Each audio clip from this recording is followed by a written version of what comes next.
Are you tired of watching your yields steadily decline while your input costs keep climbing? You're not alone.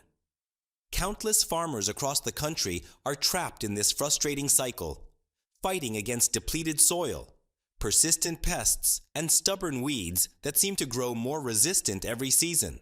But what if I told you that one of agriculture's oldest practices could be the solution you've been searching for? Today, I'm going to show you how crop rotation, something your grandfather probably swore by, might be the game changer your farm desperately needs. Welcome to today's guide on the 5 critical benefits of crop rotation. I've broken this down into 5 key sections to give you a complete understanding of why this practice remains essential for modern farming success. First, we'll explore how crop rotation dramatically improves your soil health and fertility without expensive amendments. Second, we'll look at how strategic rotation disrupts pest cycles, potentially saving you thousands in pesticide costs. Third, we'll examine rotation's impressive impact on weed suppression and management. Fourth, we'll dive into how different crop root systems can transform your soil structure and water retention. And finally, we'll calculate the real economic benefits, showing you exactly how crop rotation can boost your bottom line in both the short and long term. By the end of this video, you'll have a practical plan to implement smart rotation strategies that work specifically for your farm. Section 1. Soil health and fertility enhancement. Let's start with your soil, the foundation of everything you grow. When you plant the same crop year after year, you're essentially mining specific nutrients from your soil. Corn, for example, is a heavy nitrogen feeder.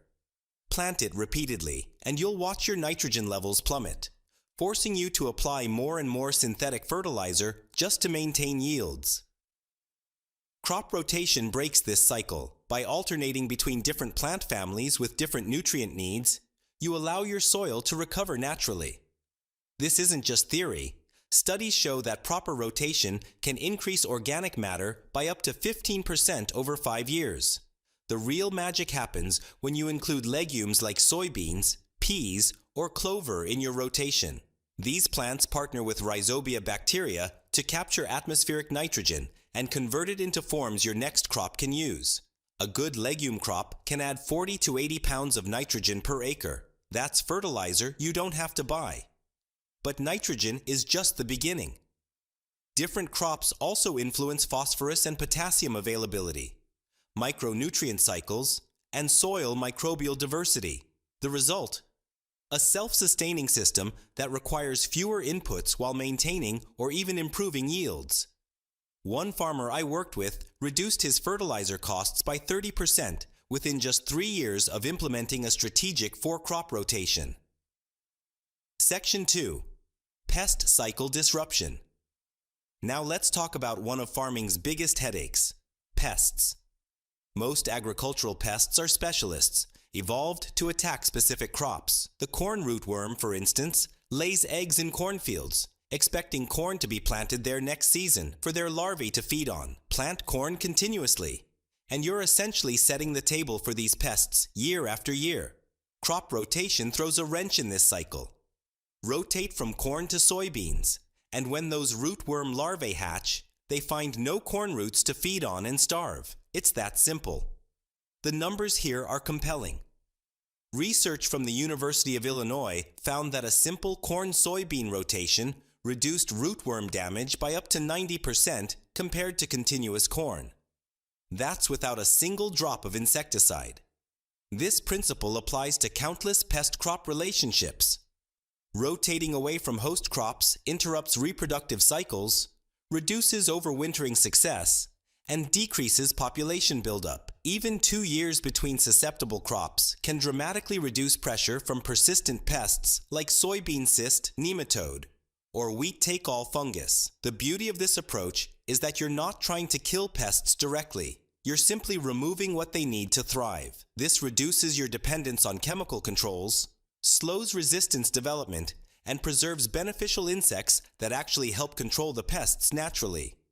One farmer I know hasn't sprayed for corn borers in 5 years since implementing a 3-crop rotation. Section 3. Weed suppression strategies. Weeds might be your most persistent challenge, especially as herbicide resistance continues to spread. The Palmer amaranth that was once easily controlled now shrugs off multiple herbicide modes of action. Fighting chemistry with more chemistry is becoming a losing battle. Crop rotation offers a different approach.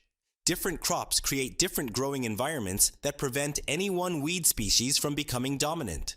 Alternating between warm and cool season crops is particularly effective, as it disrupts germination patterns of many problem weeds. For example, winter wheat in your rotation can suppress warm season weeds like water hemp simply by occupying the field during their prime germination period. Follow wheat with a summer cover crop, and you've denied these weeds an entire growing season.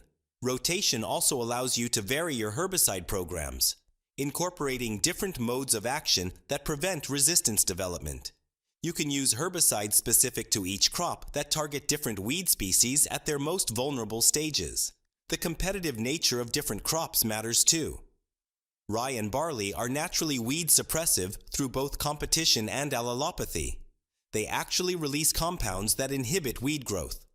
Including these crops in rotation can reduce weed seed banks by up to 20% in a single season. One farmer I consulted with had fields overwhelmed with herbicide-resistant pigweed. After implementing a 4-crop rotation with winter wheat and cover crops, his herbicide costs dropped by 40% while achieving better weed control than ever before. Section 4. Soil structure and water management. Your soil's physical structure might not be as visible as weeds or pests, but it's just as crucial to your success. Continuous cropping, especially with shallow-rooted plants, can lead to compaction, poor water infiltration, and ultimately, fields that flood in wet years and bake hard in drought. Crop rotation addresses this by alternating between crops with different root architectures. Deep-rooted crops like alfalfa or sunflowers can penetrate compacted layers, creating channels for water and future roots to follow. These biological plows can reach depths of 6 to 8 feet, accessing nutrients and moisture unavailable to shallow-rooted crops. Following these deep-rooted crops with fibrous-rooted plants like grasses creates a complementary effect. The fine mat-like roots of grasses stabilize soil aggregates near the surface, reducing erosion and improving water infiltration. This improved soil structure has dramatic effects on water management. Fields with good rotation histories can absorb an additional 1 to 2 inches of rainfall without runoff compared to continuously cropped fields. In dry years, this stored moisture can make the difference between harvest and disaster. The numbers tell the story. University of Nebraska research found that fields under a diverse rotation absorbed water twice as fast as continuous cornfields and held 25% more plant-available water during drought periods. One farmer I know credits his rotation with saving his corn crop during the 2022 drought, when many neighboring continuous cornfields failed completely. Section 5. Economic benefits and profitability. Now let's talk dollars and cents, because at the end of the day, farming is still a business. The initial transition to crop rotation can seem financially risky, especially if you're used to focusing on 1 or 2 high-value crops. But looking at the complete economic picture tells a different story. First, there's the input cost reduction. Farmers implementing proper rotations routinely report 20 to 30% lower fertilizer costs, 40 to 60% reductions in insecticide use, and 20 to 40% less herbicide expense compared to continuous cropping systems. For a 1,000-acre farm, these savings can easily exceed $50,000 annually. Then there's the yield effect. While results vary by region and crop sequence, research consistently shows yield increases in rotated crops compared to continuous crops. Corn following soybeans typically yields 10 to 15% higher than continuous corn. Wheat after legumes often sees 20% yield improvements. These rotation effects persist even when controlling for nutrient differences. Market diversification provides another economic advantage. Growing multiple crops spreads your marketing risk across different markets and seasons. When corn prices crash, Perhaps your wheat is booming. This portfolio approach to farming creates more stable income streams and better cash flow throughout the year. There are also growing premium markets for crops grown in sustainable rotations. Several food companies now offer contracts with price bonuses for crops grown using regenerative practices like diverse rotations. The math is compelling. A typical Midwest farm transitioning from continuous corn to a 3-crop rotation might see a 5 to 8% increase in net profit within 3 years, even accounting for transition costs and learning curves.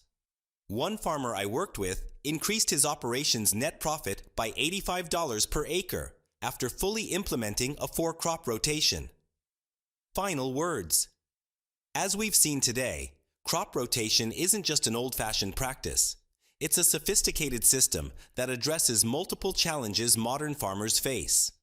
From building soil health and disrupting pest cycles to managing weeds, improving soil structure, and boosting your bottom line, rotation delivers benefits that no single technology or product can match.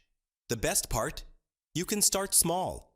Even adding one additional crop to your current system can deliver significant benefits. Begin with the areas of your farm that are struggling the most, those fields with persistent weed issues or declining yields, and expand from there as you see results. Remember, your grandparents didn't rotate crops because it was tradition. They did it because it worked. By combining their wisdom with modern science and technology, you can create a farming system that's both more profitable today and more sustainable for tomorrow. If you found this guide helpful, hit the like button and subscribe for more practical farming advice. Drop your questions in the comments below, and in next week's video, I'll walk through exactly how to design a rotation plan specifically for your farm and region. Until then, happy farming!